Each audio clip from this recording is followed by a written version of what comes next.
Tujuan ilmu pendidikan Islam. Jadi memang segala sesuatu dalam segala ilmu itu selalu memiliki tujuan, termasuk ilmu yang berbicara tentang pendidikan Islam. Jadi sekali lagi saya sampaikan, ilmu pendidikan Islam adalah satu studi keilmuan yang berbicara tentang pendidikan yang bercorak Islam. Artinya pendidikan yang berdasarkan Al-Quran dan hadis. Dan ini tidak hanya berbicara tentang ilmu-ilmu keagamaan saja, tapi juga berbicara secara umum.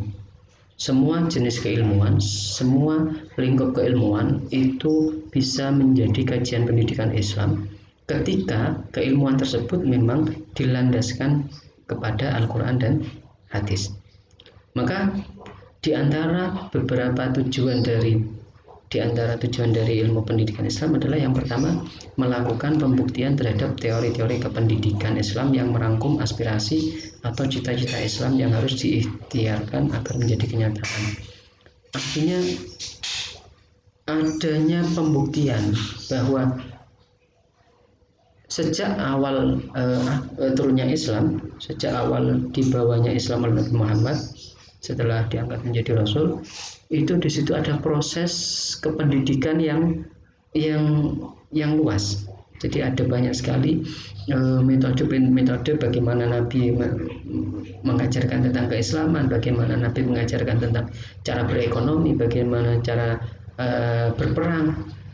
Di situ ada banyak sekali kemudian yang menjadi teori-teori kependidikan Islam.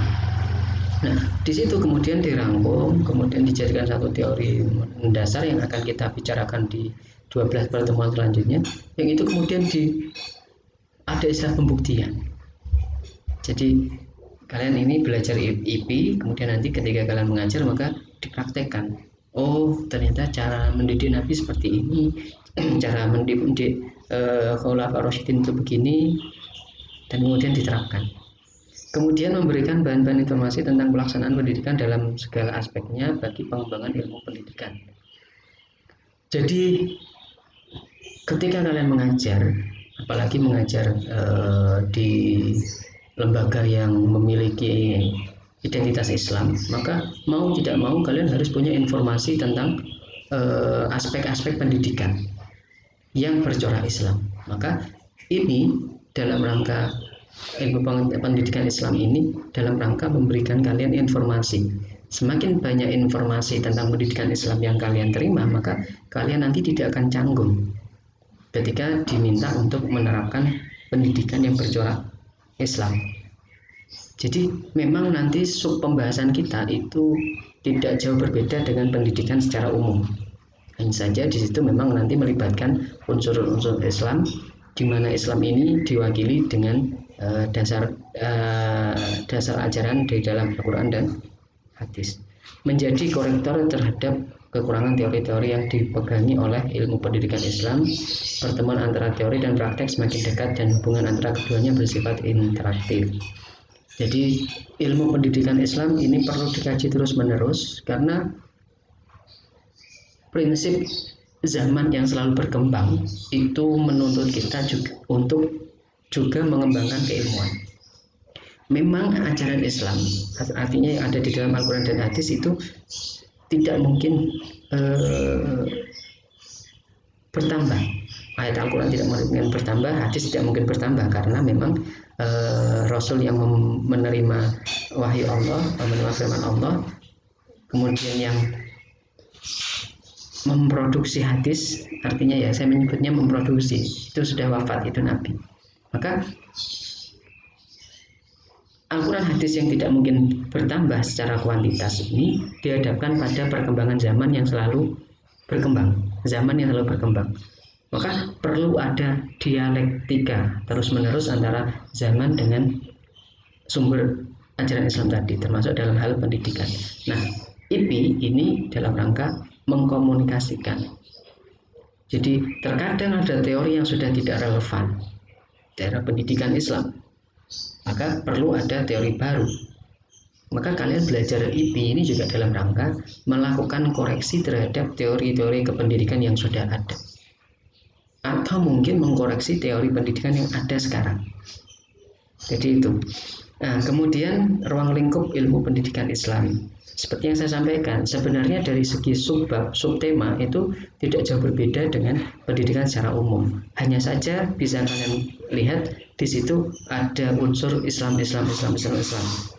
Tujuan pendidikan Islam, tujuan pendidik dalam Islam, peserta didik dalam Islam, model pendidikan Islam, materi pendidikan Islam, alat pendidikan dalam Islam, kemudian evaluasi. Tentu dalam konteks keislaman. Nah, kemudian pentingnya ilmu pendidikan Islam. Yang pertama, akan memberikan rumusan yang jelas tentang teori dan praktek pendidikan yang sesuai dengan ajaran Islam. Kalian sudah masuk di prodi pendidikan agama Islam, yang mau tidak mau punya beban mental, punya tanggung jawab untuk ke depan menerapkan pendidikan Islam. Maka dari mata kuliah ini diharapkan kalian memiliki atau mendapat rumusan yang jelas tentang teori dan praktek pendidikan sesuai ajaran Islam. Jadi diharapkan ini benar-benar, dan kalian harus benar-benar memahami betul tentang konsep-konsep pendidikan Islam. Ilmu pendidikan Islam sangat diperlukan sebagai pedoman yang membimbing semua pihak, perorangan ataupun kelompok dalam melaksanakan tugasnya di bidang pendidikan. Dia sebagai map, dia sebagai peta. Bagaimana kemudian kita membawa peserta didik itu ke arah pendidikan Islam, tujuan pendidikan Islam. Jangan sampai kemudian kita niatnya mendidik, tapi karena kita tidak punya mapping, maka justru kita akan menyesatkan peserta didik. Dan memang ilmu pendidikan Islam ini kemudian menjadi sangat penting karena di situ memuat tadi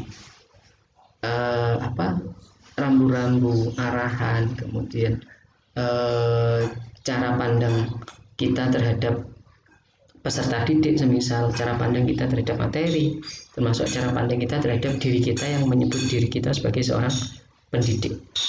Nah, secara khusus pengetahuan tentang ilmu pendidikan Islam sangat diperlukan oleh mereka yang berprofesi sebagai tenaga kependidikan.